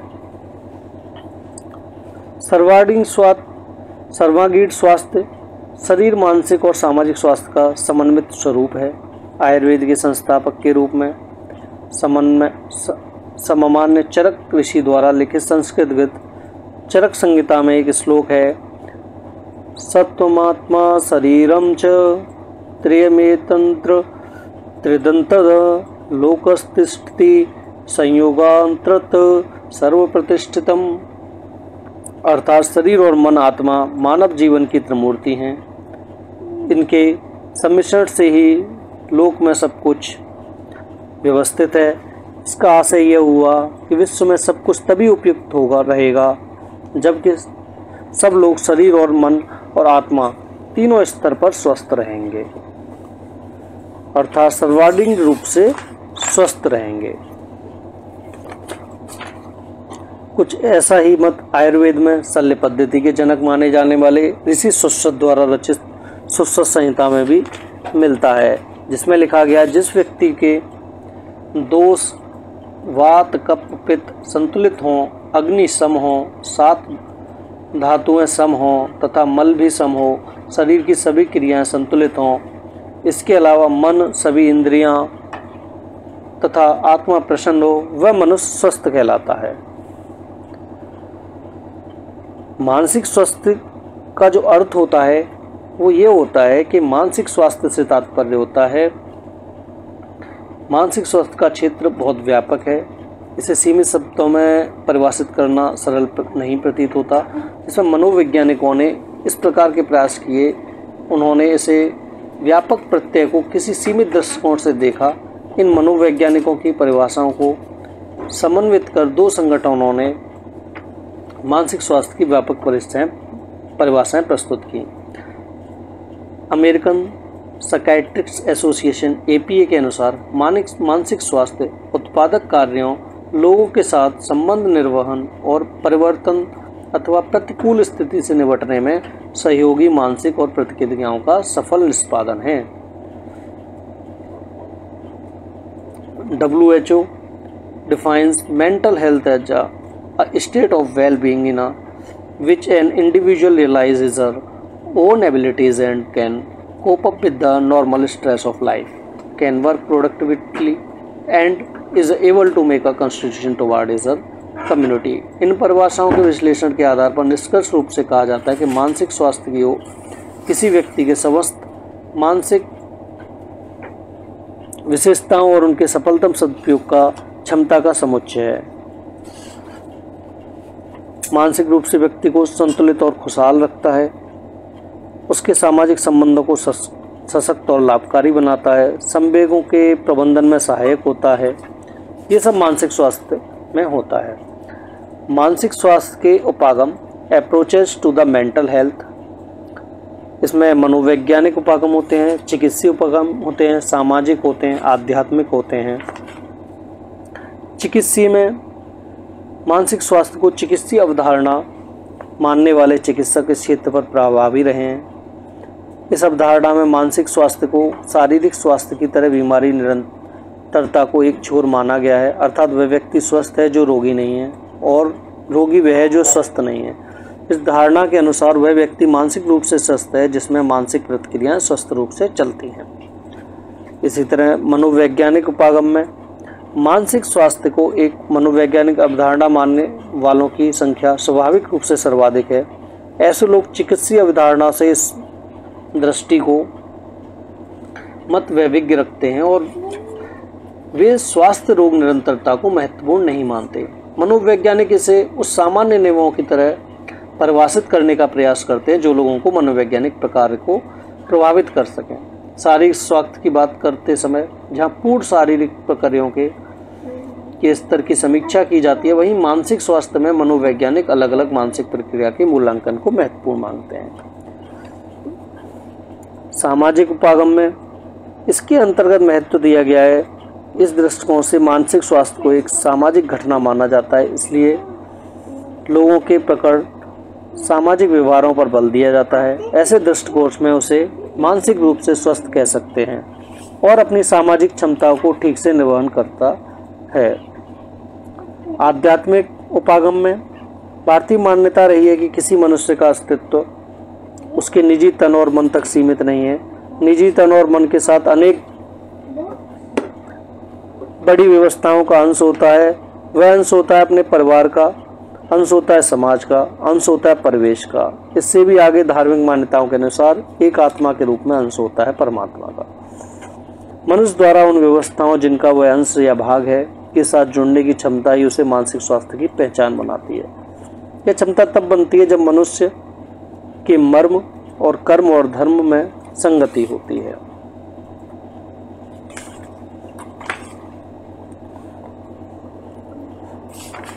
इसी तरह मानसिक स्वास्थ्य के लक्षण। मानसिक स्वास्थ्य के लक्षण में सामवेगिक कुशलता, वस्तुपूर्वक आत्म मूल्यांकन, सामाजिक सहभागिता, आध्यात्मिकता, समायोजनशीलता, सकारात्मकता, विनोद प्रियता, ये सब आती हैं। मानसिक स्वास्थ्य की समस्याओं और रोकथाम के जो उपचार हैं, जन जागरूकता है, परामर्शन है किसी मनोचिकित्सक से, है ना, मनोचिकित्सा है और औषधि उपचार भी हैं। कुछ समस्याओं का स्वरूप इतना जटिल होता है जिससे समयाग्रस्त व्यक्ति के जीवन को खतरा उत्पन्न हो जाता है। ऐसी स्थिति में तत्काल किए गए जाने की आवश्यकता पड़ती है। चिकित्सीकरण रोगी की समस्या को अविलंब नियंत्रित करने के लिए कुछ दवाएं भी देते हैं। जन जागरूकता होती है। मानसिक स्वास्थ्य की समस्याओं को लेकर के अनेक लोगों में भांति भांति की गलत धारणाएं होती हैं, जिस कारण लोग अक्सर अपनी मानसिक समस्याओं को छुपाते रहते हैं। मनोचिकित्सक क्षेत्र के अनेक विधियों का विकास किया है।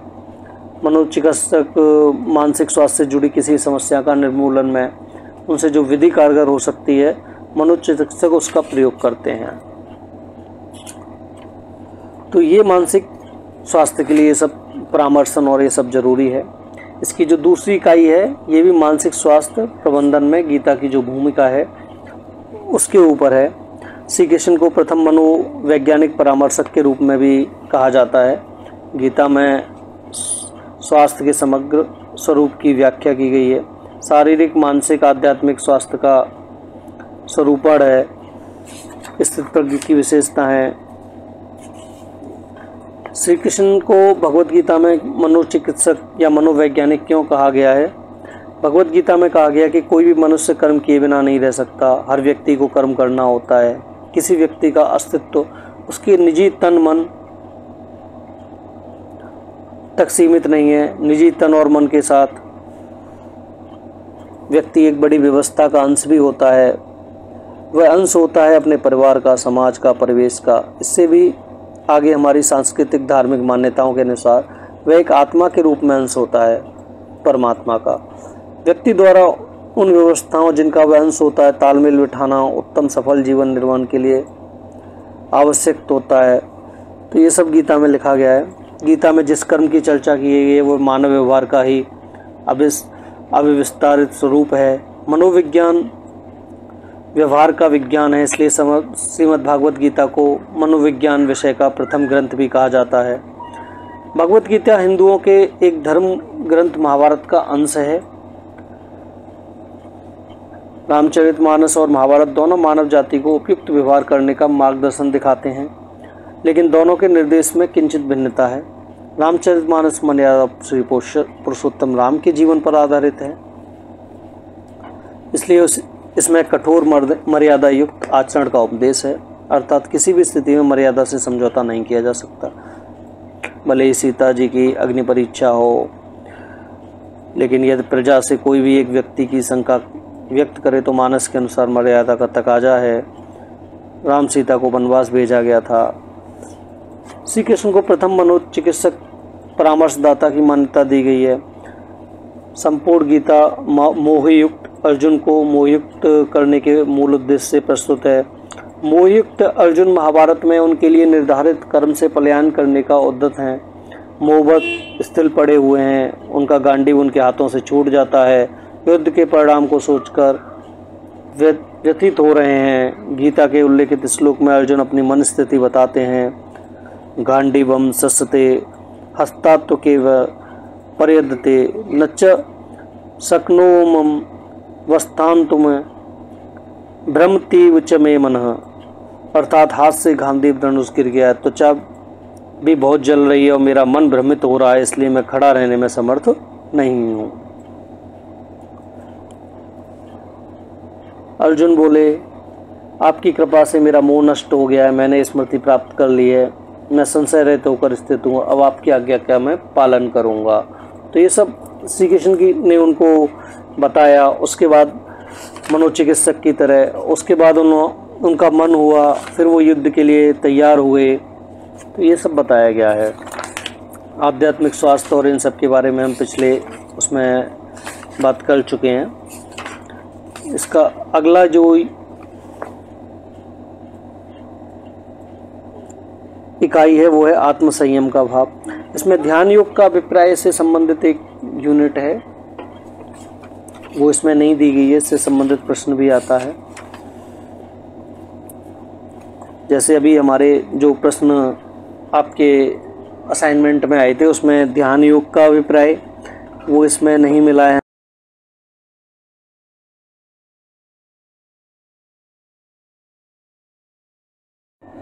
तो असाइनमेंट में जो प्रश्न थे वो हमने लगभग सभी कवर कर लिए हैं।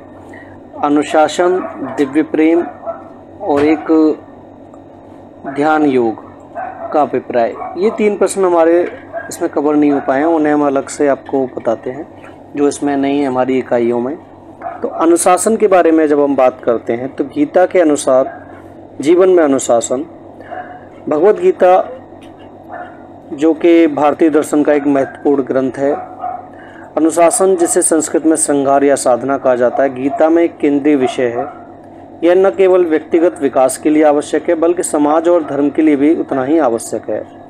अनुशासन का अर्थ केवल नियमों का पालन करना नहीं है बल्कि यह आत्मनियंत्रण, आत्म प्रबंधन और अपने कर्तव्यों का सही ढंग से निर्वहन करना है।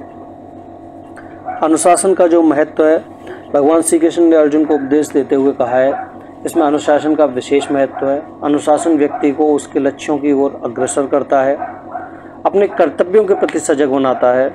अनुशासन के बिना व्यक्ति अपनी इच्छाओं और भावनाओं को बस में हो जाता है, जिससे उसे जीवन में असफलता का सामना करना पड़ जाता है। गीता में कहा गया है, कर्मण्येवाधिकारस्ते मा फलेषु कदाचन, कि हमें अपने कर्मों पर ध्यान केंद्रित करना चाहिए, फल की चिंता नहीं करना चाहिए। यह विचार अनुशासन का ही मूल सिद्धांत है। आत्मनियंत्रण और अनुशासन, गीता में आत्मनियंत्रण को अनुशासन का एक महत्वपूर्ण पहलू माना गया है। आत्मनियंत्रण का अर्थ है अपनी इच्छाओं और भावनाओं को नियंत्रित करना। जब व्यक्ति अपने मन और इंद्रियों पर नियंत्रित कर पाता है तो वह अपने लक्ष्यों को प्राप्त करने में सक्षम हो जाता है। भगवान श्री कृष्ण ने अर्जुन को बताया है कि आत्मनियंत्रित व्यक्ति ही सच्चे सुखों का अनुभव कर सकता है। युज्यते तेन तस्यात्मा सुखम स्याद् यथा चित्तम, अर्थात यहाँ स्पष्ट किया गया है कि जो व्यक्ति अपने मन को नियंत्रित कर लेता है वही सच्चे सुख की प्राप्ति कर पाता है। अनुशासन के माध्यम से आत्मनियंत्रण विकसित किया जा सकता है जो जीवन में संतुलित और जीवन शांति लाने में सहायक है। कर्म और अनुशासन। गीता के अनुसार कर्म ही जीवन का आधार है। अनुशासन हमें सही कर्म करने की प्रेरणा देता है। जब हम अपने कर्तव्यों का पालन करते हैं तो न हम केवल अपने लिए बल्कि समाज के लिए भी एक सकारात्मक उदाहरण प्रस्तुत कर देते हैं। मानसिक और शारीरिक अनुशासन। गीता में मानसिक और शारीरिक अनुशासन दोनों की आवश्यकता पर जोर दिया गया है। हमने पिछले इकाई में पढ़ा भी है मानसिक स्वास्थ्य के बारे में। मानसिक अनुशासन हमें अपने विचारों भावनाओं को नियंत्रित करने में मदद करता है। अनुशासन और सफलता। अनुशासन हमें कठिनाइयों से लड़ने की शक्ति देता है और हमें निरंतर प्रयास करने के लिए प्रेरित करता है। जब अपने लक्ष्यों के प्रति समर्पित होते हैं और नियमित रूप से प्रयास करते हैं तो हम अंततः सफलता की ओर निकल जाते हैं। भगवत गीता में अनुशासन की महत्ता को स्पष्ट रूप से दर्शाती है। अनुशासन केवल नियमों का पालन करना नहीं बल्कि आत्मनियंत्रण, सही कर्म करना, मानसिक और शारीरिक स्वास्थ्य का ध्यान रखना, यह सब भी शामिल होता है और हमारे लक्ष्यों की ओर अग्रसर करता है, जीवन को संतुलन और शांति लाने में मदद देता है। खंड 3 की इकाई में अनुशासन था। एक था हमारा दिव्य प्रेम। जब हम दिव्य प्रेम की बात करते हैं, दिव्य प्रेम का गीता में उल्लेख और इसका अर्थ है भगवान के प्रति निस्वार्थ प्रेम और समर्पण। यह प्रेम सांसारिक इच्छाओं से परे है, भक्त को अपने भगवान के साथ एक होने की ओर ले जाता है। गीता में भगवान कृष्ण अर्जुन को प्रेम, भक्ति और कर्मयोग के माध्यम से मुक्ति का मार्ग दिखाते हैं। दिव्य प्रेम के जो अर्थ हैं वो हैं निस्वार्थ प्रेम, समर्पण, भक्ति, संसार से परे, ज्ञान और मुक्ति। निस्वार्थ प्रेम, दिव्य प्रेम में कोई स्वार्थ या अपेक्षा नहीं होती है। समर्पण, भक्त अपनी इच्छाओं को भगवान की इच्छा में समर्पित कर देता है। भक्ति ऐसी हो, यह प्रेम भक्ति के माध्यम से व्यक्त होता है जिसमें भगवान की आराधना और सेवा शामिल हो। संसार से परे, दिव्य प्रेम सांसारिक सुख दुख से परे है और भक्त को शांति और आनंद की प्राप्ति कराता है। ज्ञान और मुक्ति, दिव्य प्रेम भक्त को ज्ञान प्राप्त करने और तथा मुक्ति मोक्ष प्राप्त करने में मदद करता है। गीता में जो प्रेम का महत्व है, अर्जुन को उपदेश है। गीता में भगवान श्री कृष्ण के द्वारा अर्जुन को कर्म, ज्ञान और भक्ति के मार्ग पर चलने के लिए प्रेरित किया गया है जिससे वह दिव्य प्रेम को प्राप्त कर सकता है। भक्ति योग प्रेम और समर्पण के माध्यम से भगवान के साथ जुड़ने का मार्ग है। त्याग, प्रेम त्याग मांगता है और सच्चा प्रेम निस्वार्थ होता है। शांति और आनंद, जब कोई व्यक्ति भगवान के प्रति प्रेम और समर्पण रखता है तो उसे शांति और आनंद की प्राप्ति होती है। इससे जो निष्कर्ष निकलता है वो है गीता में दिव्य प्रेम का संदेश है कि भगवान के प्रति प्रेम करें और समर्पण ही जीवन का सच्चा लक्ष्य है।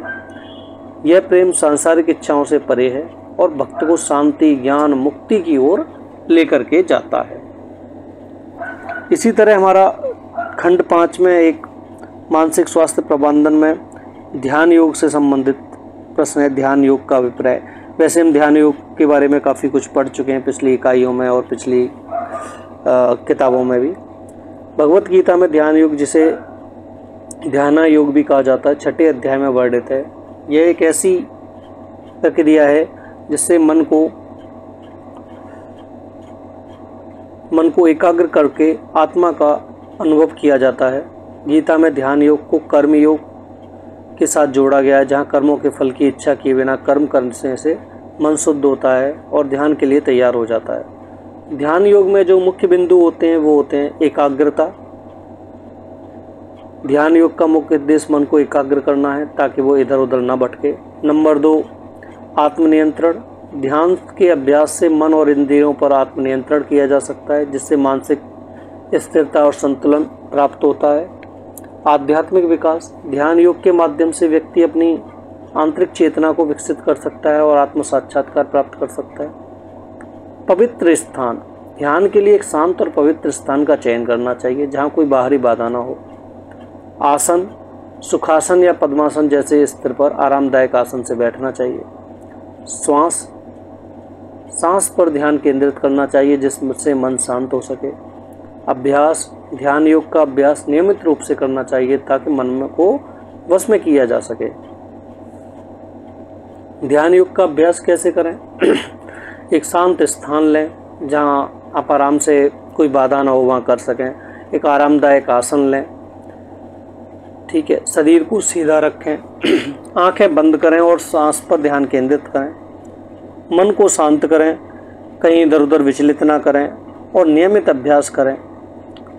ध्यान योग से जो लाभ होते हैं हमें, हमारा एक तो तनाव कम होता है। ध्यान योग तनाव और चिंता को कम करने में मदद करता है।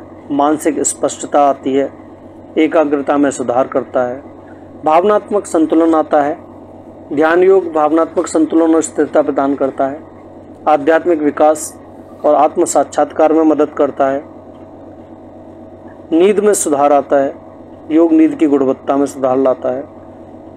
ये सब सुधार आने के बाद हमारा जीवन अपने आप ही स्वतः ही भगवान के प्रति लगेगा और सही कर्म करने के लिए निश्चित हो जाएगा।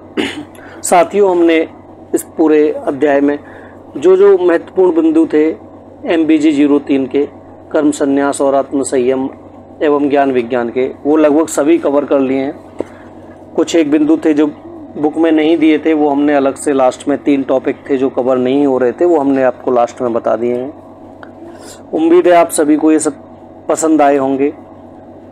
आपसे हम एक बार फिर से अनुरोध करेंगे, अगर आपने हमारे चैनल को सब्सक्राइब नहीं किया है तो कृपया अवश्य कर लें, क्योंकि हम जो मेहनत कर रहे हैं हमें लगना चाहिए कि आप उसे समझ रहे हैं। क्योंकि भविष्य में भी चाहे ये कोर्स ख़त्म हो जाए, उसके बाद भी हमारे एग्ज़ाम भी ख़त्म हो जाएंगे, उसके बाद भी निरंतर हम गीता से संबंधित और ज्ञान से संबंधित कुछ न कुछ विषय इस पर लाते रहेंगे, जिससे कि आपको नोटिफिकेशन मिलते रहें और चीज़ों को देख पाएँ और हमें अपने सुझाव भी दे पाएँ। अपने सुझाव हमें आप कमेंट बॉक्स के द्वारा दे सकते हैं। वीडियो को पसंद करें, ज़्यादा से ज़्यादा लाइक और शेयर करें। कुछ गलतियाँ हैं उनके लिए हम पहले ही आपसे माफ़ी मांगते हैं, क्योंकि भूलवश कई चीज़ें मुख से गलत निकल जाती हैं, कोई श्लोक गलत पड़ जाता है या कुछ बोलने में शब्दों में त्रुटियां हो जाती हैं, उसके लिए माफ़ी चाहते हैं हम। यह वीडियो बनाने का उद्देश्य सिर्फ इतना ही है कि हम एक सरल भाषा में अपनी पुस्तक को एक कम समय में समझ सकें। इसके अलावा यह है कि हम अपना ज्ञान अर्जित कर सकें। आप सभी ने आज के पाठ को ध्यानपूर्वक सुना होगा। हमारा आपका कर्तव्य है कि भगवत गीता को जनमानस तक पहुँचाएँ। आप सभी का साथ और सुझाव हमें इसी तरह से मिलता रहे, और आगे कोई भी सुझाव है उन्हें कमेंट बॉक्स में लिख दें। आपका बहुत बहुत धन्यवाद। जय श्री कृष्णा, जय श्री कृष्णा।